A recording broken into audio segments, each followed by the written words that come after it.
রসুল আল্লাহ, আমরা কেমন সম্পদ কামাই করবো একটু বলেন। তো রসুল আকরাম সাল্লাল্লাহু আলাইহি সাল্লাম একটু রাগ হয়ে গেছে যে আমার সাহাবারা সম্পদের কথা জিজ্ঞেস করলো কেন। রাগ হয়ে একটু চলে গেছে। হযরত ওমর ফারুক রাদিয়াল্লাহু তাআলা আনহু সাহাবাদেরকে বললেন, তোমরা থামো, আমি বিষয়টা যাই না তোমাদেরকে জানাইতেছি। নবীজির মেজাজ খুব বুঝতেন হযরত ওমর ফারুক রাদিয়াল্লাহু তাআলা আনহু। রসুল আকরাম সাল্লাল্লাহু আলাইহি সাল্লামের কাছে আসলেন, সুযোগ বুঝা নবীজিকে বললেন, হুজুর সাহাবারা প্রশ্ন করছে আপনার কাছে কোন মাল আমরা কামাই করব, যদি একটু বলতেন। নবীজি বলছেন, ও আচ্ছা আচ্ছা, মানে এখন রাগ ঠান্ডা। আল্লাহ নবী বললেন, লিয়াত্তাখিজ আহাদুকুম কলবান শাকিরা, এক নাম্বার তোমাদের সবাই যেন কামাই করো কলবান শাকিরা, এমন একটা কলব যেই কলবটা বেশি বেশি আল্লাহর শুকরিয়া আদায় করতে পারে। এক গ্লাস পানি পান করলাম, আলহামদুলিল্লাহ। এক লোকমা ভাত আমি খাইলাম, আল্লাহুম্মা লাকাল হামদু ওয়া লাকাশ শুকরু। এক ঢোক পানি আমি পান করলাম, আল্লাহুম্মা লাকাল হামদু ওয়া লাকাশ শুকরু। এমন একটা কলব যে কলব বেশি বেশি আল্লাহর শুকরিয়া আদায় করতে পারে।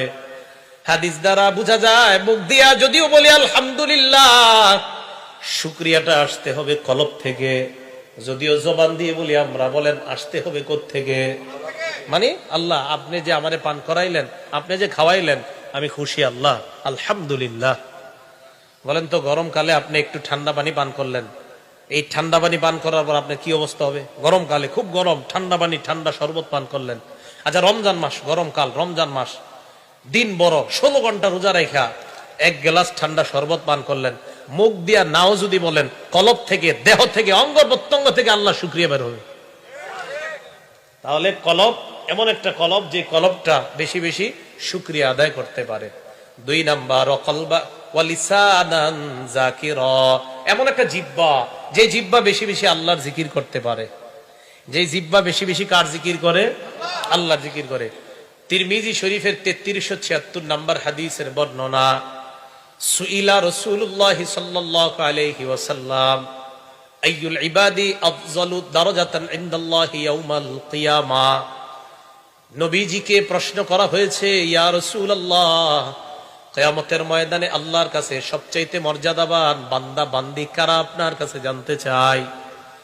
নবীজি জবাব দিলেন, আয-যাকিরুনাল্লাহ কাসীরান ওয়াজ-যাকিরাত, যেই সমস্ত নারী পুরুষ বেশি বেশি আল্লাহর জিকির আদায় করে, এই নারী পুরুষগুলা কিয়ামতের ময়দানে আল্লাহর কাছে সবচাইতে মর্যাদাবান বান্দা বান্দি হয়ে যাবে। জিকির কইরেন, বাসের মধ্যে বসা জিকির করবেন। কৃষক ভাই কাজ করতেছেন, জবানে চালু রাখেন সুবহানাল্লাহ, আলহামদুলিল্লাহ, লা ইলাহা ইল্লাল্লাহ, আল্লাহু আকবার। কষ্টের কাজ করতেছেন, 10 মিনিট কাজ করার পর আবার থেমে যান। থামার পর 30 সেকেন্ড ইস্তেগফার পাঠ করেন, আস্তাগফিরুল্লাহ, আস্তাগফিরুল্লাহ, আস্তাগফিরুল্লাহ। আল্লাহর কোরআন প্রমাণ করে, যত বেশি ইস্তেগফার বান্দা পাঠ করে, ইয়াজিদকুম কুওয়াতান ইলা কুওয়াতিকুম, তোমাদের শক্তি আল্লাহ বাড়িয়ে দেয়। কৃষিকাজ, এটা কি শক্তির প্রয়োজন আছে না নাই? তাহলে আপনি কাজ করতে করতে ক্লান্ত হয়ে গেছেন, বাস এবার কোরআন বিশ্বাস করে নেন যে আল্লাহর কোরআনে বলছে আস্তাগফিরুল্লাহ বললে নাকি আল্লাহ শক্তি